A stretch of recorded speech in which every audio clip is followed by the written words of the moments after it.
Ravno kar smo zaključili s tiskovno konferenco o tej povsem novi imprezi in ena od stvari, ki jih precej poudarjajo, so občutno boljše vozne lastnosti. Ne vem, če me je pri tem avtomobilu to kdaj sploh zmotilo, ker ravno vozne lastnosti so ena njenih najboljših vrlin. Se bo pa očitno res treba sprijazniti in prenehati povezovati oznako VRX STI z imenom impreza. Ta oznaka sicer ostaja, ampak ne bo več namenjena temu avtomobilu. Subaru odslej precej več poudarka namreč namenja varnosti, v kakšnem letu ali dveh lahko pričakujemo celo hibridno različico. Brez skrbi. 4-kolesni pogon ostaja, bokserski motorji prav tako, za tiste prave privržence pa je to vseeno malo škoda. Še vedno dvomim, da bo tole pri nas prodajna uspešnica, mnogo raje imate namreč Golf, Megane in ostale predstavnike, je pa vseeno zašiljena bolj po evropskem okusu. Sprednji del ostaja prepoznavan, je pa bolj agresiven. Prejšnja generacija po zunanjih merah ni bila posebej sramežljiva, vseeno pa znotraj ni bila tudi nerazkošna.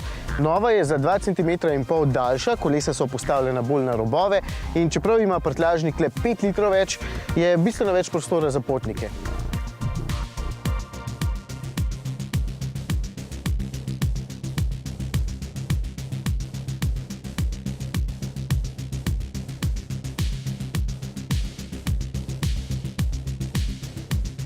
Notranjost je bistveno bolj prijetna in materiali so občutno bolj kakovostni, predvsem pa je tale zaslon veliko lepše integriran v celotno armaturno ploščo.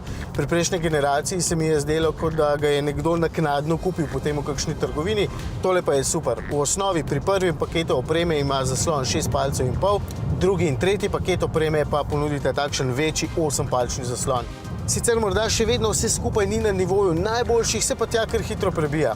Tudi sedež je fajn in volan ravno tako, ampak to naj vas ne preseneča, ker sedaj smo pa že na tistem področju, pri katerem je impreza od nekdaj blestela. Pri vožnji. Tudi ta se pelje vrhunsko. Čeprav nikjer in nikoli ne poudarjajo nobene športnosti, pa poudarjajo, da se sedaj za 50% manj bočno nagiba, da je vzvojna čvrstost 70% boljša, kar seveda pomeni, da je avtomobil na cesti izjemno suveren.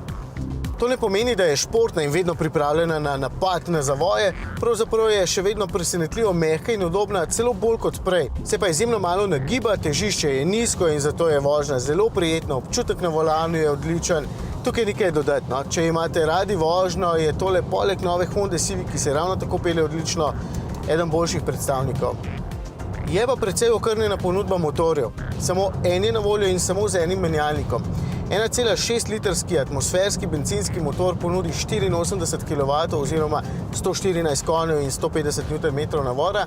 Menjalnika ročnega ni, edina opcija je ta Lineartronic, se pravi brezstopenjski menjalnik.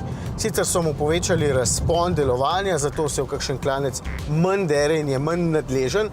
In za vsakodnevno vožnjo lahko takoj povem, da je zelo prijeten, ga boste pa vseeno slišali, kadar boste od tega motorja zahtevali nekaj več. Na dizelski motor pozabite, Subaru bo čez kakšno leto ali dve, tako kot sem rekel, predstavil hibridno različico, pozneje pa najbrž tudi povsem električne predstavnike. Morda še beseda o pogonu.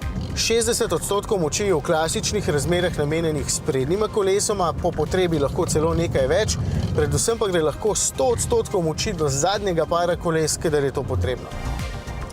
Pri nas naj bi naslednje leto prodali okrog 20 vozil, osnovna cena je 19 990 €, imate na voljo 3 pakete opreme, že od tega osnovnega naprej pa je serijski tudi EyeSight in seveda, kot sem rekel, samodejni brezstopenjski menjalnik.